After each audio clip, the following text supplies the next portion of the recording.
I'm going to try and put this in terms that impact how you work every day. So let's start with IFRS. What's the big deal? Well, the big deal is the whole world is using this reporting principles except for Japan and the U.S. That's the big deal. So we're sort of an outlier, and we can talk about how great the U.S. capital markets are all we want, but yet the rest of the world is speaking a different language, using a different set of principles, which will make raising capital in the international capital markets even more difficult going forward for those companies who do not comply with this set of principles. The SEC, as was stated earlier, they've already set sort of a rough timeline of 2011 to move to IFRS. We all know that. First-time adopters are going to have to make some pretty tough decisions around IFRS in terms of how they treat certain accounting ideas and what the impact is on how they communicate.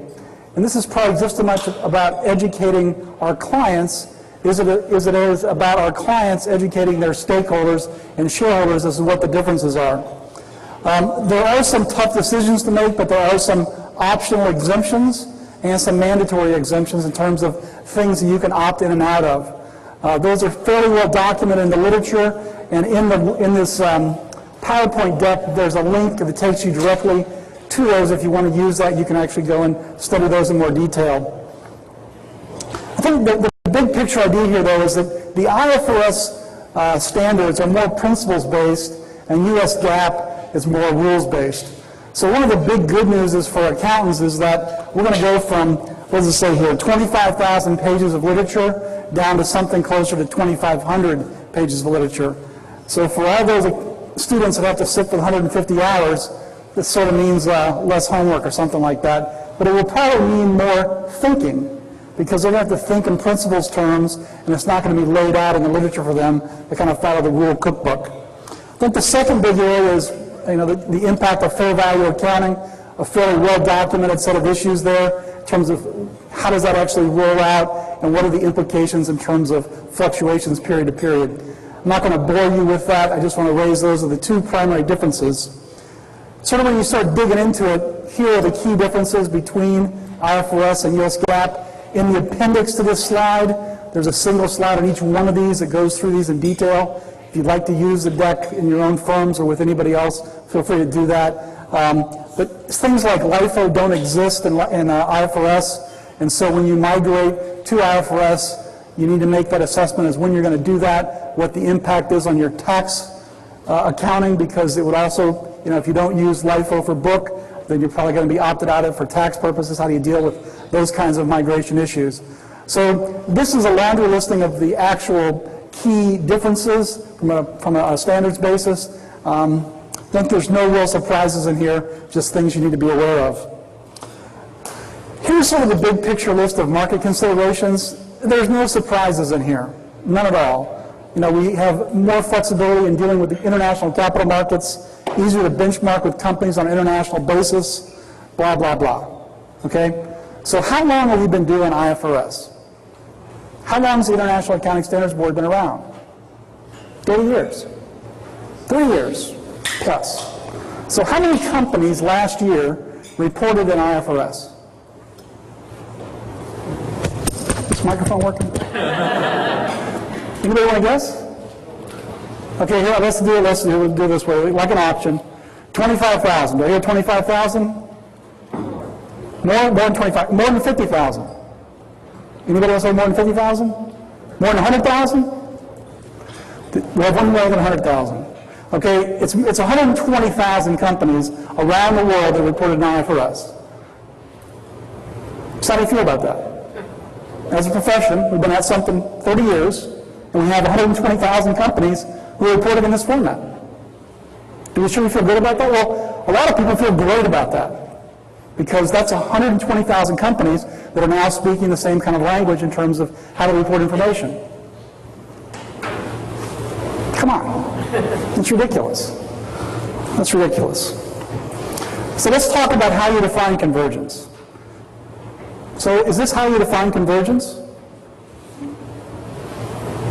Is that the way you think about it? It's US GAAP versus IFRS GAAP. We're going to converge these two, right? That's how we think about it. Well, you know what? That's typically how people think about it, but that's not a very constructive definition. What about all these? What about if convergence was defined broadly like that? I'm going to call it capital C convergence. What if your tax accounts, your statistical accounts, your statutory accounts, your state accounts, your federal accounts, your FDA accounts, your FDIC accounts, what if all those accounts were based upon the IFRS standard? And we didn't have all these different ideas around information. Well, Mike, come on, that's an interesting theory, and it sounds provocative, but that's never going to happen. Never going to happen. Well, that's where we'd be wrong. In the Netherlands, about 3 years ago, they took all the government agencies. I want to repeat what I just said. They took all the government agencies, federal, state, and local, and they took their forms. Because we file to agencies. The compliance process in most countries is an agency-centric process in which the companies file with agencies. So the center of the universe is not the company, the center of the universe is the agency. Well, in the Netherlands, they took all the agencies, they took their forms, some 5,000 forms, and they took the forms away and they just looked at the information concepts in the forms. So you had 5,000 forms, you had 200,000 information ideas in those forms. And they used the IFRS concept, the information in IFRS, to start looking at those ideas. And what they discovered was these are very similar, these are the exact same, and they went from 200,000 ideas down to less than 10,000 ideas. 10,000. So we're all accountants, 200,000 to 10,000. Pretty big reduction. Yet the government in the Netherlands said, we're going to look at a 25% reduction in compliance costs, when the information burden is going to be reduced by over 90%. So I was at this conference when they rolled this out 2 years ago, and the Chamber of Commerce president in the Netherlands was also there, and he basically said that the 25% was sort of nonsense. He thought the number was closer to 50%. And I still think there's probably some mathematical work that needs to be done, because if you go from 200,000 to 10,000, that's not 50% either. But you get my point. So this is the idea of convergence with a capital C. Well, Mike, that's very nice in the Netherlands. You know, that country's underwater and they got nothing else better to do over there. But that's not the case in Australia. Australia did the same exact thing starting last year, and they're looking at an $800 million, or roughly the same 25% cost reduction in compliance in Australia. The same event occurred about 3 months ago with the kickoff in New Zealand. Now, will this ever happen in the U.S.? I don't know. Did it already happen with the banking regulators in the U.S.? Yes, it did.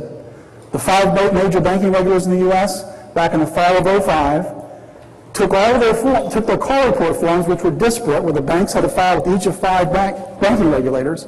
They converged them into one idea. And they used a language called XBRL to create that set of common concepts and to allow the banks to file that information to a central repository. Then the regulators used the information that they had the rights to use. So what happened in this model is that the compliance model went from an agency-centric model to a company-centric model. The supply chain was turned around. And when I met with the Treasurer of Australia about 3 months ago, I asked him, I said, what's your biggest issue? What can we help you with representing XBRL? And he said, well, Mike, I don't have any concerns with XBRL. My main problem is with all these agency heads that think they're still king of their kingdom. And they haven't yet figured out that the companies are the kings of the information process, and they need to be treated as such. That was his concern, is I got to go around and knock all these kings on the head and make them realize they're in the customer service business, and the customers are the companies. So this is an idea of turning the supply chain around and making it more efficient, not only for the companies, but for the government agencies. So my first point to you today is convergence is a broader concept than just U.S. GAAP and IFRS GAAP. It's a larger issue than just public companies. In these countries, it impacts every tax-paying entity in the country, and it's primarily driven by the tax administrators, because it's the Treasurer of Australia that's driving this, not anybody else. And we all know the Treasurer is related to the tax sources. This idea of XBRL, I've mentioned it. This is a language, and I'll talk about it in a minute, but it's being used to transform compliance in countries all over the world.